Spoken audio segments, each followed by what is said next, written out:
It's time for breaking bread with Papa. Hey, don't you know? Hey, it's our goal. Hey, it's time for breaking bread with Papa. Hey, don't you know? Hey, it's also a show. Hey. Welcome, everybody, to another edition of Breaking Bread with Tom Papa. I'm Tom Papa. I'm here with my good pal, Kira Sultanovich. Happy New Year and all that stuff. We have kind of a crazy show today. It's the, what would you call it? A soft opening? This is a limp opening. Oh, geez. It's a soft opening of our new restaurant. Yes. Right? Yeah. We said last week, and we let our listeners know that we have big things planned for them for this year. And we're doing a complete reset design. We are kind of transforming into a restaurant ourselves. The old set had a little bit of a restaurant. This one's going to be even more authentic. We actually have, but we don't have everything in yet. Not yet. Things are being installed. Things Yeah. are being, a lot is happening. I was even here during the weekend. Things are being... If you can hear, I don't know if you can hear, but there's an espresso machine, a real espresso machine is in the restaurant. Our trusty producer, Joe Bolter, is making one right now. I literally feel like Oliver. Like, please, sir, may I have another?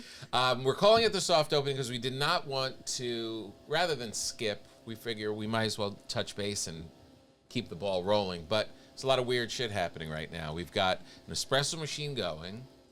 Our set is, I would say, half complete. This is just the tip. Oh, my God. You keep saying soft opening. I'm sorry. There's also a dog across the way. Press it again. Oh, God.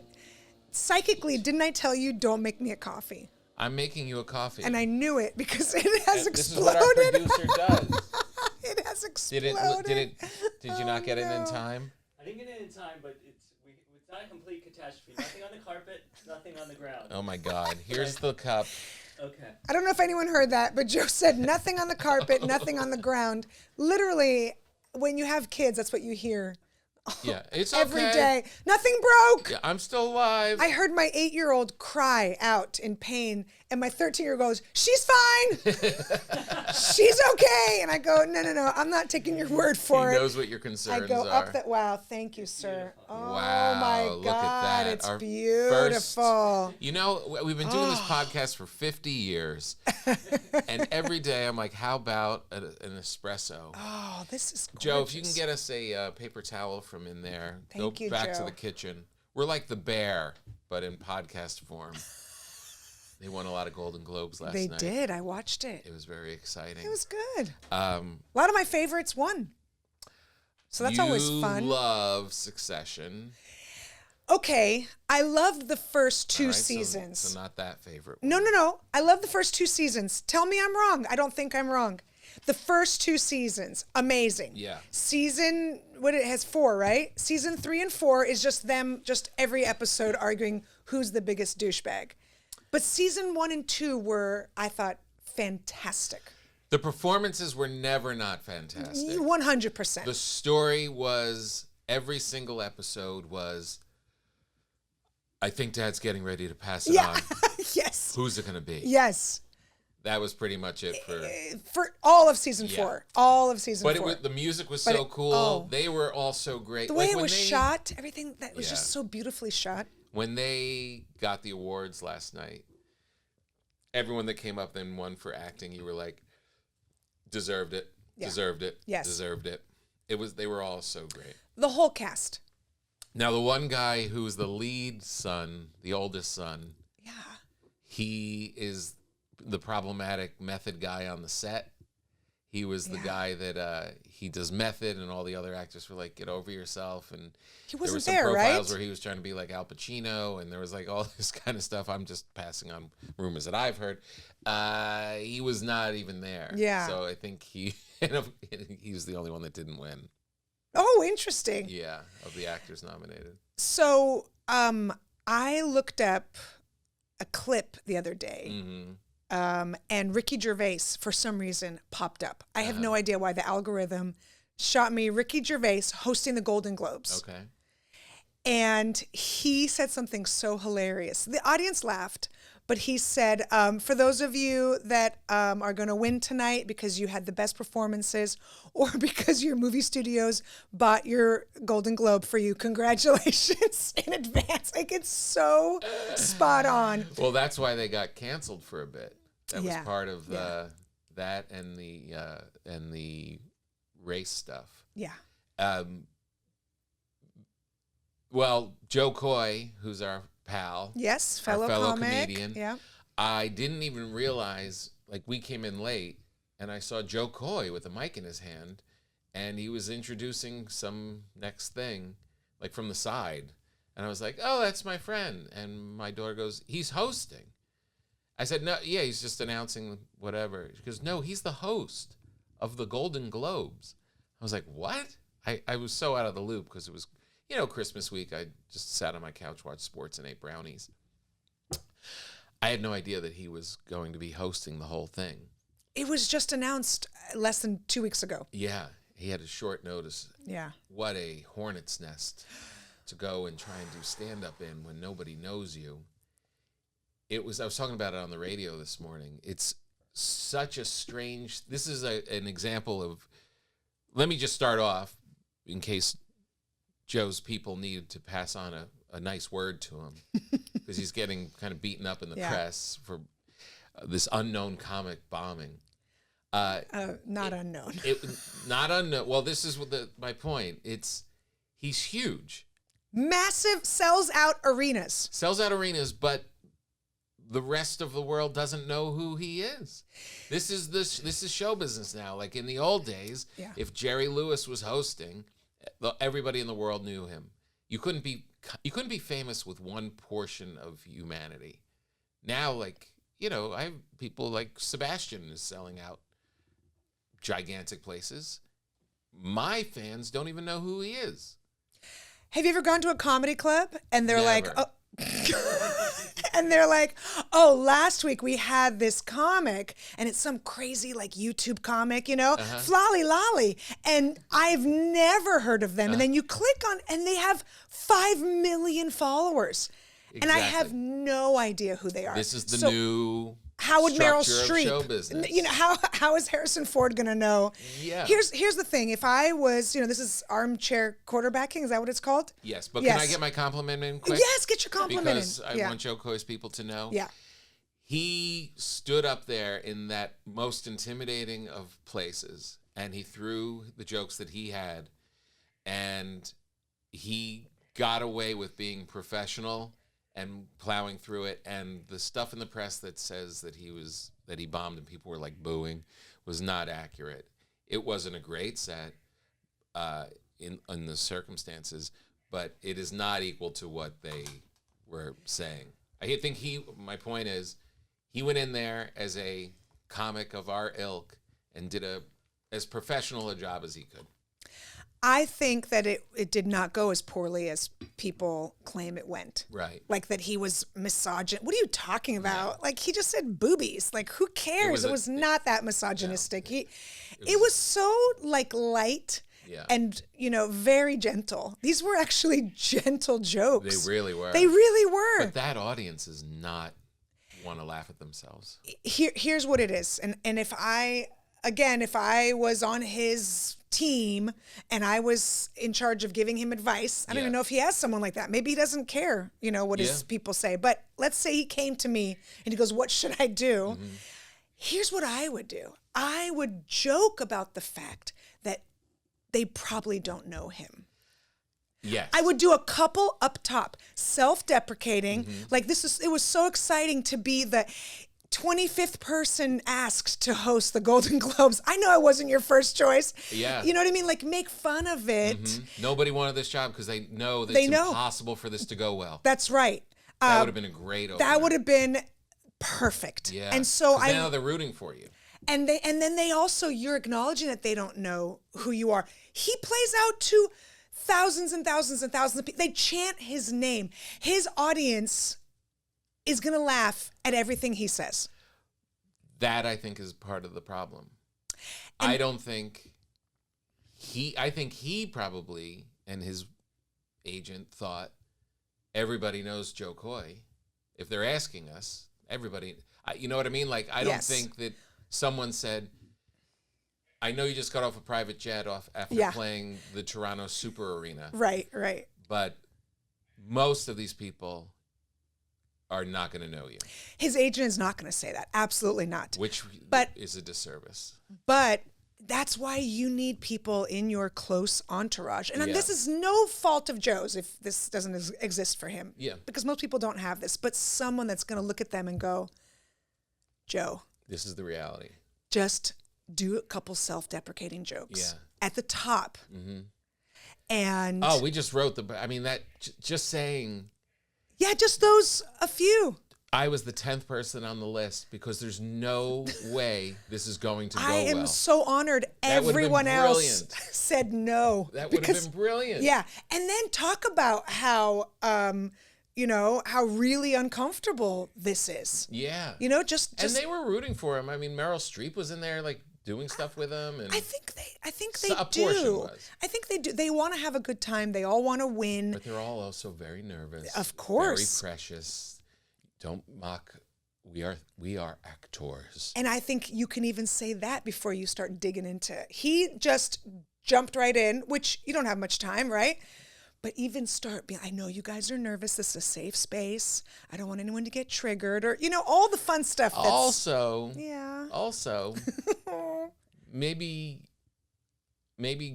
digging in and going after them is not the way to go at all. There's a way to celebrate how, like Billy Crystal-esque, Sure, where you that's kind a of great celebrate way. it Yes. without mocking them. Gervais kind of took it down this roasty lane Well, that is pretty unique for Ricky. it's really only he can get away with it.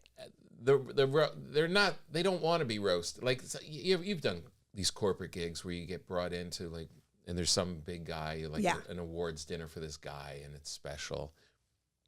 They don't like. I did one. One guy was like this big business titan, and he was turning 75. They did not want me, and I made some soft joke about him and his age or something, and the audience just went, "Zoop. No, we are not here to mock him. We're here to celebrate him." Can I tell you what I do in those situations? Cry. If let's say, some VP of whatever says, "Oh, hey, it's Tom's. That's the boss. He's the CEO. Yeah, go go get after him. Go get him." Here's what I do almost every single time. Either I ignore the CEO completely or I talk about the guy or girl who said, "Hey, so and so wanted me to get you. Right. Let's talk about so and so." Right. And I just start, going Yeah. in on them. I'm like, they must want a new job. They must not want to work here anymore. So I go in on them, and then the boss is laughing, and then everyone's having a good Right. time, and then it's fine. You Yeah, know what I yeah, mean? yeah. Like, That's but I good. hate going after, or they're like so and so's birthday, or I even had a comic recently. I was at the Improv, and they were like, "Hey, my brother-in-law's in the front row." I was like, "You're a comic. Why are you even saying this to me?" Yeah. Here's the problem. Comedians are inappropriate human beings. Yes. There's just something wrong with an individual who walks into a party at the Four Seasons and gets on stage when all these other people have been getting dressed and planning this for weeks, who gets on stage and starts ripping the thing to shreds. That's an inappropriate human being. And if you have a good sense of humor and the group is fun, it could be hilarious. Yeah. If it's a little tight and they really believe in this thing, that's why you got to be careful. Like when you do these corporate gigs, and you can go in and mock this whole awards thing. This award means so much to these people. They've been waiting for it all year. They've been working their ass off to get their sales numbers up so they could be invited to this retreat in Key West and be celebrated. You can't just go in guns blazing. You have to handle it with care. And I think that's kind of what happened last night. I think that it was a little too roasty, and they didn't know who he was, and it wasn't, you didn't kiss ass enough. So I love Joe Coy. I've known him since we were doing open mics together decades ago. Yeah. The one thing I would just say, Joseph, don't throw your writers under the bus. Yeah, That Just don't do that. I know in the moment you were kind of probably a little nervous and just, a I little get nervous. it. I get it. A lot nervous. He was free falling when his chute wasn't opening. You know, you You're okay? Like, what do I do? What do I do? What do I do? And I get it, but you're a professional. He's done arenas. And I get that moment of like, oh, just throw the blame on someone else. Here's what you do. Hey, you know what? I signed off on these. Yeah. You know, I have no one to blame but myself. I signed off on these jokes. What was I thinking? The Yeah. writers warned me. They warned me, you And guys. it's endearing again. It's Yes. endearing when the Carson would be like, ooh, you didn't like that one. Yeah, exactly. That's on, it was always on him. It was always, ooh. And that's exactly what you do. I just, night. being someone who has written, not for that specific huge type of show, but for smaller little things like that. Yeah. I mean, we pitched it. You say yes or no. Yeah. If you say yes, Yeah. now it's, That is the gig. yeah. When I would watch Leno, when I would get to the Tonight Show, that's when I first learned what that job really was. You come out for rehearsal and they tell you where you're going to stand to do your stand-up spot, and they walk you around during, before people are in. And I'd see Jay sitting at the desk with these 5 writers around him, pitching him stuff, and he has to sit and go, in the show, out of the show, in the show, out of the show. So as much as all these people are working on stuff, it comes down to him, because he's going to be the one saying it into the camera in front of millions of people. It's up to him. He's the last judgment of whether or not this is funny or not. And that's on you. It's then on you. Own it. What would you have done in that situation? Let's say they call you. You're going to host the Golden Globes. I would have cried.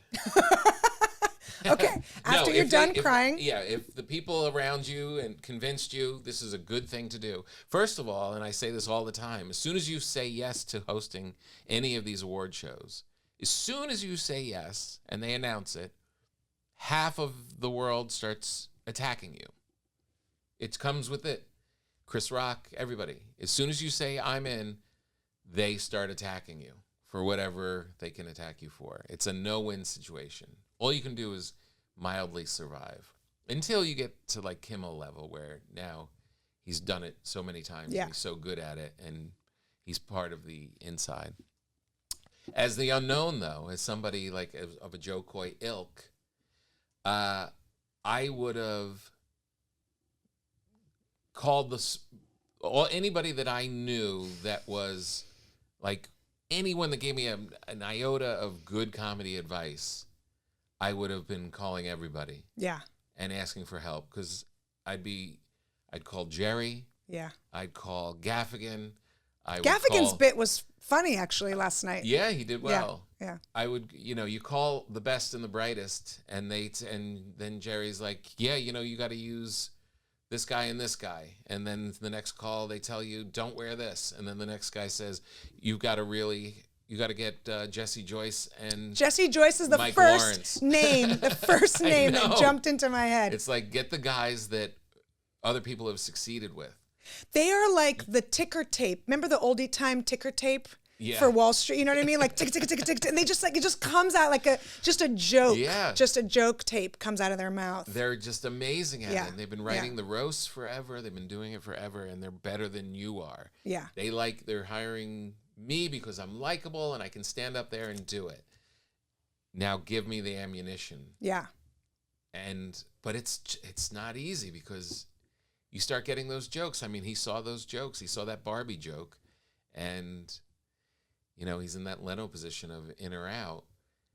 Yeah. It's tough. Especially I think when you're only 2 weeks in, and he's not a host. He's not a guy that hosts and does this stuff a lot. So right. It's one of those horrible situations where you have to learn it and be great at it at the same time.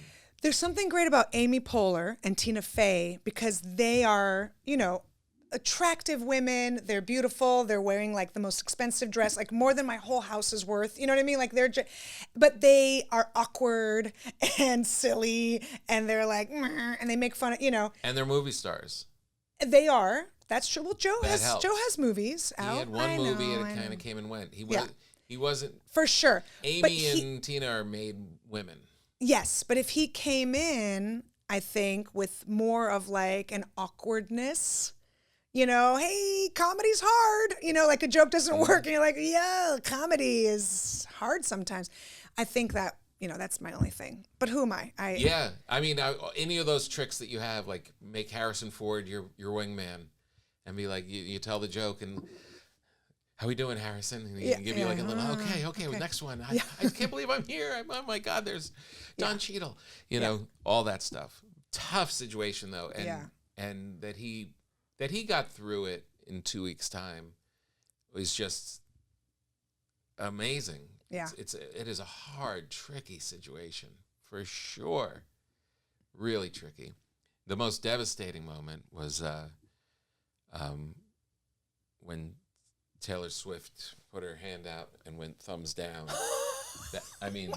That was a Nero moment. That was if any kind of idea that maybe I'm surviving this has just been declared, I'm now being fed to the lions. I didn't see that moment. You didn't see it? I did not see that. I saw when she took a sip of wine when he said, the joke? camera pans to. Well, that was the moment. Oh, she did that? No, I'm saying metaphorically. Oh, okay. I thought she physically did that. That would have been. I mean, it was actually more cruel what she did. She just looked at him. Here's the thing. Also, just be nice to whoever's hosting also. They don't. They went over to Ryan Gosling and he was like... I know. I mean... A lot of these guys do not have a sense... I always go back to when Chris Rock was hosting and he made a joke about Jude Law. Mm-hmm. And right after that, Sean Penn came out and he said, before he got into his thing, he said, I just want to let Chris Rock know that Jude Law is one of the greatest actors of our generation. Oh, God. And then he maybe should consider what he says about blah, blah, blah. And I was like, there's a level of these celebrity actor types that don't have a sense of humor about themselves. They think this is like such important work. Such important work. Yeah. And they don't. And there's half that room is sitting there like that. Like, what are you going to do? You're going to make fun of me? But Fortune was telling me on the radio show that Taylor Swift had just been in this huge article about how she's sick and tired of the football bros attacking her for being at the games, and like she made it known, I am not into this anymore. Mm-hmm. And then Joe came out with a joke specifically about cutting to her, and she was just not. Maybe she can cry into her billions of dollars about it. I know. I mean, right? it's not cool, but it happened, and yeah, I get it. Bad timing. And just she could have laughed at it. You don't know. The best was when Ricky Gervais made fun of Steve Carell. Mm-hmm. Did you ever see that one? So he's talking about like, oh, you guys think Steve Carell came up with that character? That was me. I came up with The Office. He's not as interesting as I am. And then Steve Carell's face jokingly is like super serious. And then he mouths, you know what I mean? I will kill you. It's just so perfect. You know what I mean? Because you know that he's in on the joke. Yeah. And they could do stuff like that. Yeah. They could, they could play along. They could have fun. Meryl Streep did. Yeah. Martin Short was laughing. It's a hell gig. It is. It's a hell gig. I know, but that's why we like to do our podcast from a half-finished set and just stay in this comfort zone. Who's going to attack us? Who's going to attack us here? The dog in the hallway might. I think the barking stopped. I think that dog is dead. I think someone killed it. I think it died. I saw a guy from an office down the hall, and he had a staple gun in his hand. What is happening on the third floor of this building? I got into the elevator. A woman came with a pass, like a beep pass, and a key, and turned it and went to the third floor. What is happening on the third floor? I don't know, but I was in the elevator one day, and for some reason went up there, and it opened. And they looked at me like, you're not supposed to be here. And then I had to go back down.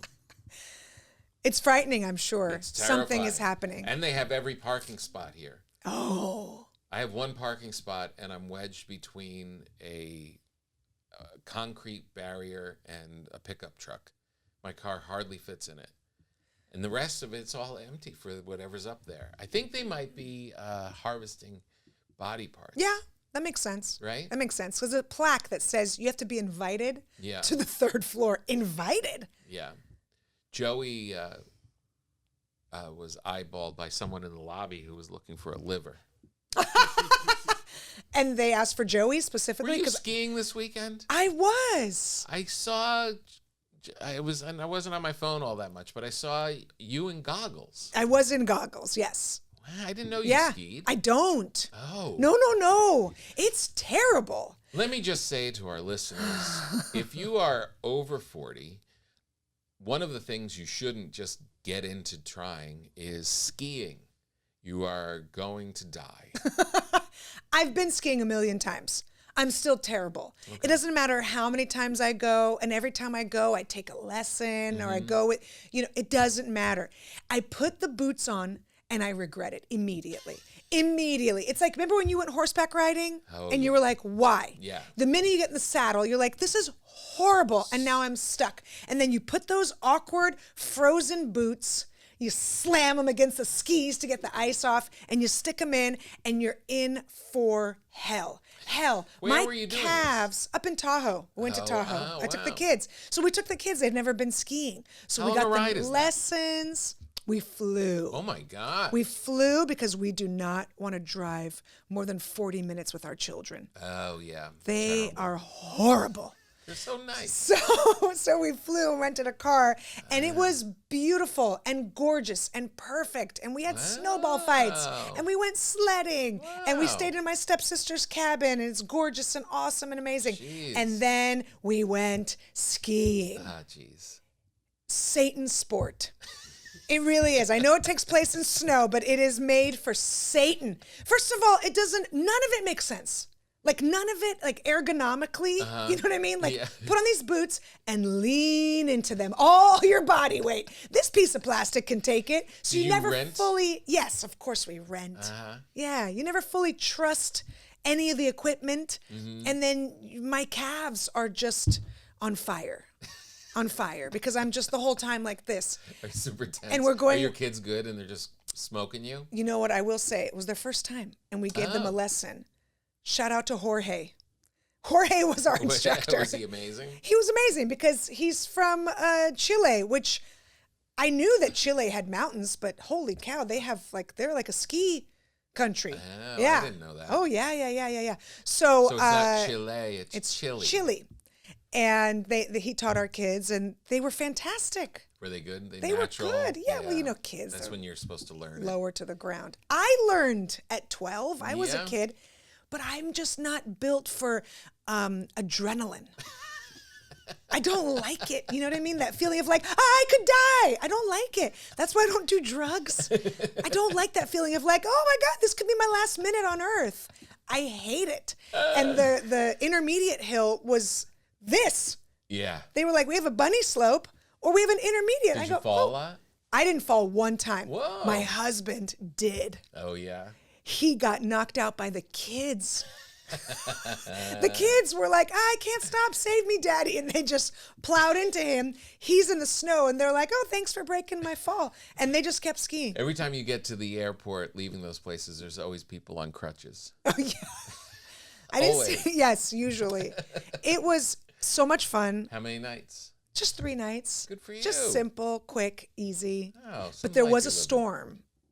There was a storm. So we did get stormed in one day. We went outside, and Mother Nature was like, not today. And it was like a blizzard. Oh, really? It was wild. Was that cool? It was very cool. We had snowball fights, but for like 30 seconds at a time.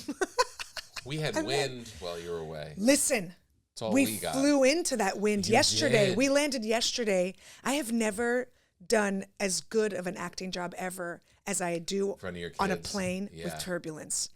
The flight attendant, I had to hold her. I held her with my whole body. She stopped in front of my seat and was like kind of holding on to the chairs. Yeah. And then it was like this. It was this. Whoa. It was like we were in a dryer, just clink, my clink, clink, God. clink. And then so she's like, okay, I'm just gonna stand right here. And I go, can I hold you? And I just held her. It was the scariest turbulence. The wind yesterday was insane. It was insane. It landed woke us in up. that. My kids thought we were having an earthquake. It was so intense. Yeah. It was, and then the 8-year-old was like, "Is this normal?" I go, "Sure, is this normal? This is usually costs extra." I know when they look at you. Yeah, and then you have to, You're like, and "Yeah, I'm it's smiling all at right." her. Meanwhile, I'm holding, like literally tearing the paint off of these armrests. How about the door that popped off that Jesus Max thing? Christ. Joe, can you look Alaska. up the exact? I think it's 737. It's a Max, Alaska Max. Yeah. And then the next day they were like, I want to clearly state what this plane is. It is it's Boeing Max 9. 737 Max 9. And if it sounds familiar, it's because that was the one that crashed not once but twice. "What? Right? It crashed also?" Years ago. Years ago. So they had this Max. It's the most popular plane that Boeing has released in the last 50 years for price to whatever, for reasons. This is the one it crashed, I believe, twice, allegedly. I don't think a plane can crash allegedly. The only time you're supposed to say, you got to say allegedly whenever you're. So they had big problems and it crashed, but they put so much money into it, they had to revamp it. And I was on a plane a couple months ago, and I see Max in the little folder thing in the magazine thing. I was like, wait a minute, it's back? And they got it cleared and they put it back onto rotation, and it's out there in airlines. Alaska and United uses it the most. And then the other day, its door pops off. Thankfully, nobody was just loose and went flying out. But the seat flew out. The seat flew out. So, Yeah. And I look when I'm booking on those airlines if I'm going to be on that plane, because I am not going to be on that plane. that's smart. There is you should look it up. I'm going to do it. Yeah. All of our listeners, when you are booking, it says details on your flight. Look at details, and it tells you how long you have for your connection and what kind of food you're going to have and what percentage of the time it's on schedule. It also tells you the plane that you will be on. I'm not going to tell you how to live your life, but there's been fatalities and doors popping off of this. This is give it 10 years of a clean record and then fly that plane. And they checked him in 24 hours. They're like, "It looks good." Yeah, they're all No, good now. No. What? All Yeah. of them? Come on. I know. Stop. It's not good. It is It's a not good. plug. That's what it's called. It's called a plug. Because the door. So it's not a real door, Right. but if they ever wanted to configure their plane differently, it's like Legos. They can kind of move Uh-huh. the seats up and put some seats in, and they could create a door there. Oh my God. So but what? Yeah. It should still be Yeah. part of the plane. Yes. Oh my God. What are you doing with people? And the thing is, the videos that I saw on like Twitter and whatever, no one's screaming. That's what's weird. Mm-hmm. I guess I don't know what I would react like in that situation, but Probably there was no oxygen to scream. The one guy woke up and he said the mask was just dangling in front of his face. He was like, well, what's this? Yeah. That's why they weren't screaming. They were all strapped in. ask Sarah Tiana and April Macy. I think those were the girls on this trip, about the time where they lost. I believe it was Sarah Tiana and April Macy. They lost pressure, and the plane just went like this, like an elevator that just drops 20 floors. Whoop. And the masks came down, and they were just crying. Like they were just crying. Yeah. Just sat there crying. Like, this is it. Of course. On your way to some stupid show. Yeah, exactly. Yeah. On your way back from the Funny Bone. Yeah. Oh. Oh God, when they tell me that story, it's horrifying. Horrifying. I mean, you gotta look. There was a Robert Downey. My daughter is not the greatest flyer. She's flown a ton, but she goes back. She doesn't love it. Yeah. And I'm always like, it's not a big deal. Turbulence, plane never crashes from turbulence. This is all true. And then Robert Downey, and then she saw the door pop off. She goes, "Did you see that?" I'm like, "Thanks, TikTok." Yeah. I'm like, it's an unusual thing. And I said, truthfully, when I book your flights, I make sure you're not ever on that plane. And it's the truth. I don't. My family's not going to go on that plane. I don't care if we have to take 3 flights to get someplace. We're not going on What is it, Joe? 737 Boeing Max. 9. Max 9. We're not going to do it. And so anyway, Robert Downey Jr. during the Golden Globes is on some commercial for an internet search safety security thing, and he's giving the bad odds. If your chance of being in a plane crash is 1 in 11 million. So those are pretty good odds. Yeah. Unless you fly that plane, and then it's 1 out of every 2 flights. No. Allegedly. Yeah. It is very safe. Of course, we know that. We know the cars that we drive every day, we're at more risk. Mm. But it doesn't matter, because when you're driving and you're like, oh no, someone cut me off and I have to veer into the side of the frame. You're still like this far away from the earth. Mm-hmm. That's the difference. So you can scrape and all your skin comes off? Yeah, so your skin comes off, skin grows back. It's our version of the lizard tail. Your skin will grow back. It's just that it's more spectacular. Yeah. Yeah. That's because they were, the big scare recently has been that the people that work in the control towers are overworked, and there's only 5 of them. For every plane in the world. Yeah. And they're like, there's been some close calls that you guys didn't know about in Austin. And that's what happened in Japan when they had that earthquake, and there was a military plane, and 300 people were on that flight. And commercial flight? And got hit by another, because Lord. of air traffic control stuff. Everyone survived. Not one fatality. It's pretty great. Wow. But the thing that everyone keeps warning about is we need more people to work in these towers, because these people are overworked, super stressed. It's actually a good paying job. Why? So what's the problem? Why can't they find people? $8 an hour. No. Yeah, which is pretty good in what? Austin. No. Yeah. It is not. No, the problem is it's a lot of training. Yeah. It takes a while. Like, we let all these pilots cash out during the pandemic, and because people weren't flying, and then it came back quicker than they thought, and now they need more pilots. But Joey can't just go put a hat on and go to work tomorrow. Okay, have you guys watched the show Hijack? Yeah. No. Oh, What? So good. Really? Yes. Whoa, what's happening to you? Please, I don't know, the coffee's kicking in. Anyone else's teeth sweating? This coffee. This is good. This is just what we needed. This coffee kicked me in my uterus. Can we talk about the coffee for a second? I have 50 seconds. This is our dream. I know. Whenever we're on the road, it's coffee, coffee, coffee. It's our cocaine. It's our comedian cocaine. I know. It's really strong. And now that we have one in our plate, this is pretty good. It's good. Right? Yeah, and I drank it without cream. I know. I'm such a big girl. Do you want us to get cream? No, because where are you going to keep it? We have a refrigerator. What? Then yes. Do you? Yeah, I'll bring it. I'll bring it. That's my job. That's my job. Here at Breaking Bread, we want this to be the ideal place for fun. And for fun. I want you to have anything you want. Like if you ate cookies, I'd have cookies. If you had biscotti, I'd have biscotti. If you want coffee and cheese nuggets and meat sticks, cheese nuggets. I'll get those for you. Phone keeps This falling. This is fantastic. Okay. I love it. Good. But I do have to go. I just realized. Already? I know. I'm so sad about it. All right. Well, I'm going to let you go. But I think we're going to continue. And won't be as fun just without for a me. little bit. Because we've only gone for how long? 36 minutes. Yeah, we got to do more. Why do you have to leave?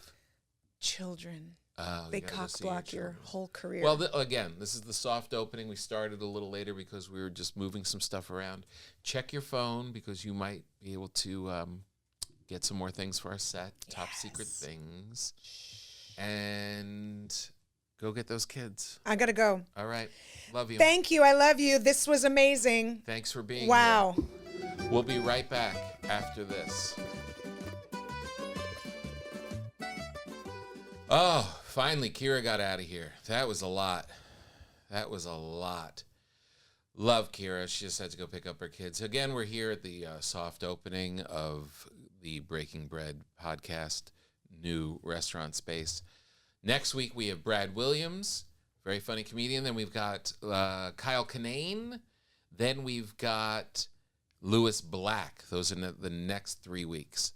Very exciting. Hopefully we'll be up and running and have all of our espresso machines and everything going. One of my New Year's resolutions is to stop saying I say it actually is an old habit that then came back, and I've just noticed myself doing it. Ums and ahs. I think is the bigger problem at this moment. So anyway, I was watching, who's the guy, the lead in The Bear?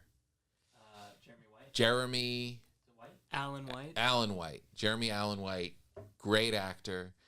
He won for The Bear at the Golden Globes, and he was doing an fest during his acceptance speech. I want to and the great It's tough. I think it comes from not wanting silence. Because if you travel around with me, as Joey does, when I'm backstage and stuff, I'm not really into silence. I like to hum. I like to sing little bits of songs, right? As we're backstage. Yeah. Stay occupied. I kind of am always doing that. So anyway, when we're doing these broadcasts or when I'm talking even to my family, I don't like to be talking and then have to stop and have silence while I think. I like to fill it, and I think that's where the ums and the ahs come in.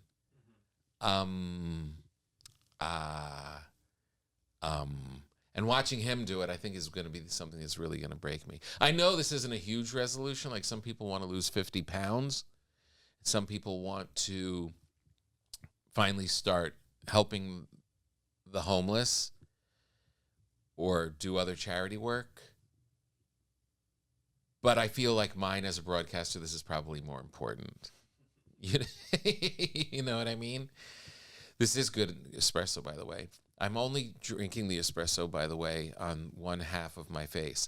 I didn't want to bring it up when Kira was here because she tends to make your ailments seem like they're not important. Like when you were sick, it's stop being a baby and here are the things, and you're like, I have a cough and a sore throat, and her reaction is always, no, you don't. I had a tooth pulled the other day since our last show, and I did it. Is there a way we could have like a siren or something, or like one of those buzzers? Yeah, but I think an electric shock would be more effective. Electric shock would be funnier. Definitely funnier. If every time I say that would be definitely a lot more enjoyable. I had a dinner at my friend's house with his dad is like an immigrant from Ireland, and every time I said like, he would just go like, and he beat it out of me basically. He I mean, did. I don't think I say it that often, but yeah, you really need. way. Sometimes it's just being conscious of a behavior that makes you stop it. Someone just has to let you know. But I guess maybe I need someone to really humiliate me about it. Maybe that's what it is. So I had a tooth pulled. It was a root canal that where they take your nerves out of your roots and then they put a cap on it and you just live your life. And I guess after 10 years, the root gets brittle and it broke and it's caused an infection and they had to yank it out. And it was pretty much all over the map of, if you look on the internet and you talk to people were like, it's not a big deal. And then other people were like, whoa, boy, you're in for it. Kind of like having your wisdom teeth out. I would say it's somewhere in between. It's not having your wisdom teeth out, but it also is not it's not a filling. It's not a cleaning, even by my mean dental hygienist, who last time asked if I owned a toothbrush upon examination. They had cut my head open and pulled this tooth that has been my pal for 50 years. They just took it out and didn't give it back. I had a dream last night that I saw it on a table. Isn't that weird? So I've been really loaded up on Motrin, and then they've got this thing that they only gave me 5 of, which was Tylenol with codeine.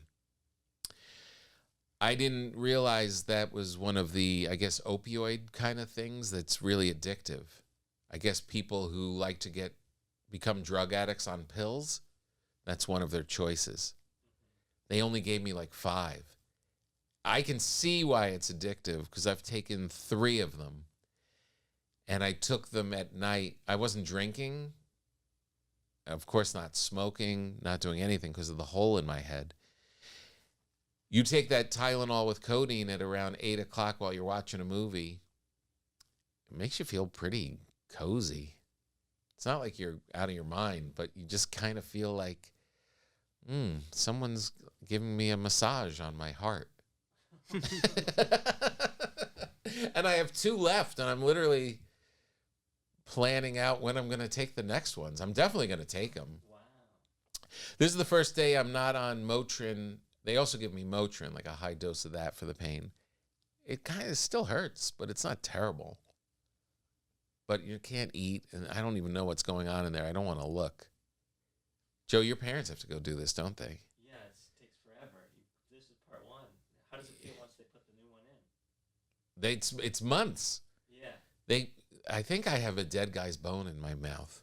Is there just a screw there? What's there? They put a screw in. They put bone to shore up the space. They give you extra bone, which I really am not even finding out completely because it kind of creeps me out. Whose bone? What guy's face? What? I don't even know if it's from his face. It could be from his shin bone. I don't know where it came from, but it's in my mouth now. Well, you might want a leg bone. Those are really strong.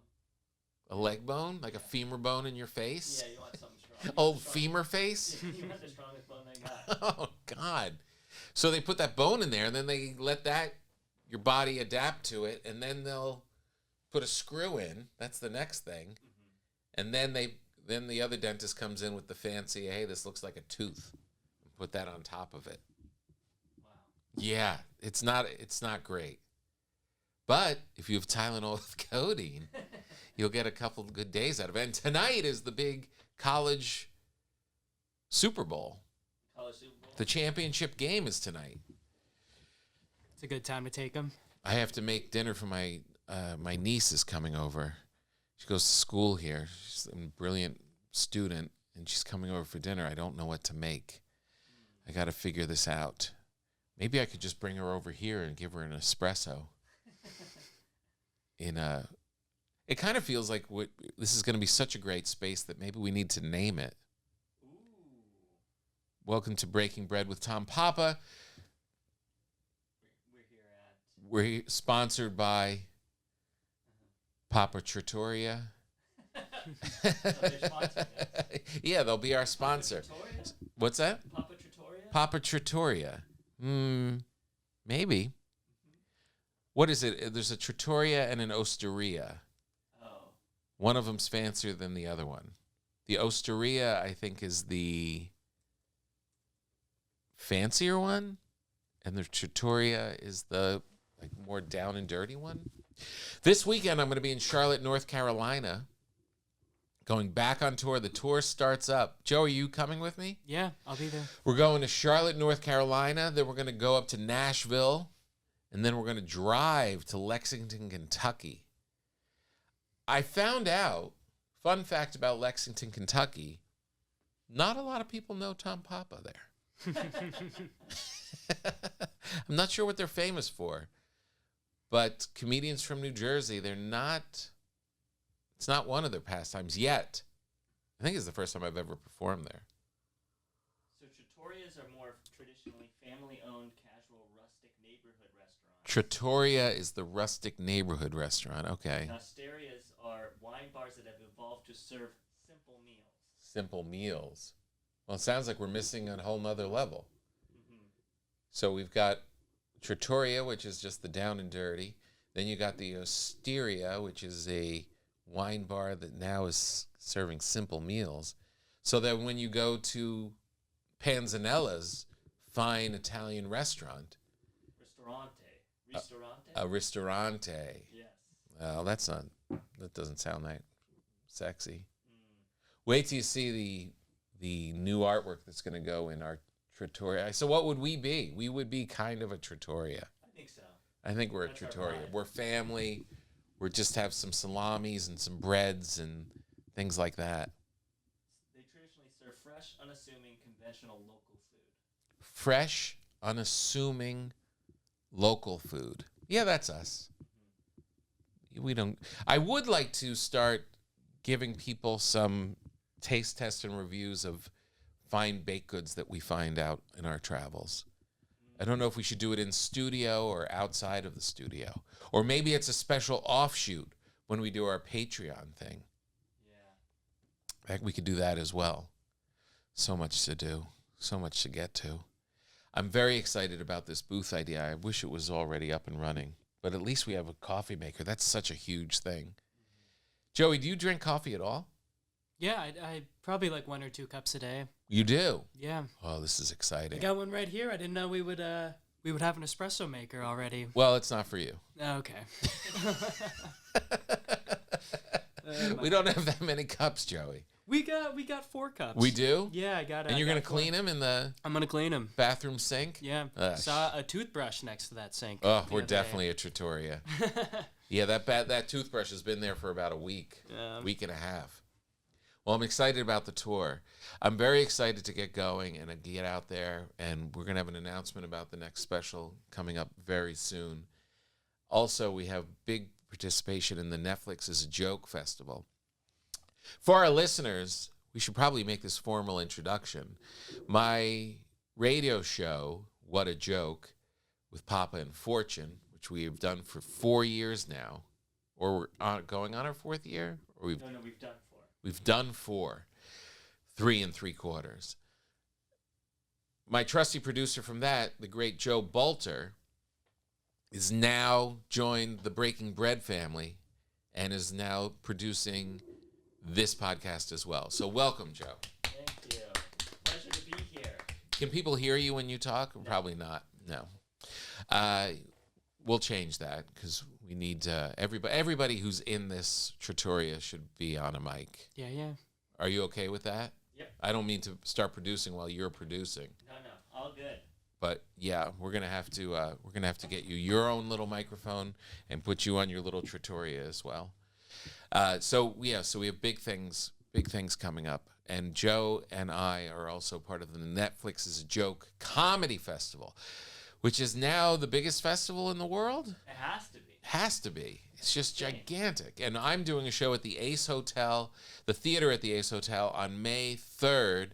And that's going to be a big one. And we're going to have to sell a lot of tickets for that. So I guess everyone who's listening, spread the word and tell your friends. We also have new merch coming out. A lot of exciting things. So this is our soft open here at the Papa Trattoria. I don't know if that's really the name. We'll come up with a name for sure. It's hard because most of the things that we have at the Trattoria, Kira can't eat, which is a bit of a problem. Anything else that we need to tell the people from a work in progress standpoint, Joey? Did we cover it all? I think we covered it. We have fake candles. Fake candles. Fake glare to them too. They kind of flicker on and off, and That's sexy. yeah. Joey's really selling these because that was his contribution to the set so far. Just the candles. So we will be heading to Charlotte, North Carolina this Friday. We will not be on one of those MAX 9s. We will be on a proper airplane, so we will definitely be there. And then we're going to go to Nashville on Saturday night and then Lexington, Kentucky on Sunday. Very rare that we do a Sunday show on the Tom Papa Tour. But the people of Lexington spoke, and we listened to all 3 of them. And we're going to go do the show on Sunday and come home on Monday. And then next Tuesday, we'll have Brad Williams on the program here at Breaking Bread. And who knows, maybe the set will be complete by then. Wishing you all well. Right there, I did it. Do you hear it? I could have said That was an spot. I'm wishing you all well. Until next time. No, I didn't do it.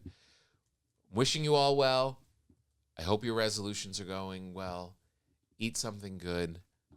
I'm going to go make something for what do you make for a college student who is poor and doesn't get a lot of home-cooked meals? I should probably make her pasta, even though my family went out for pasta last night. It's not about them. It's not about them. I should just make it for her. I know. Yeah, what are we doing? I'm not going to make her a stir fry. That'd be depressing. You guys are the best. Love to all of you. We'll see you next time. Got it, Joey.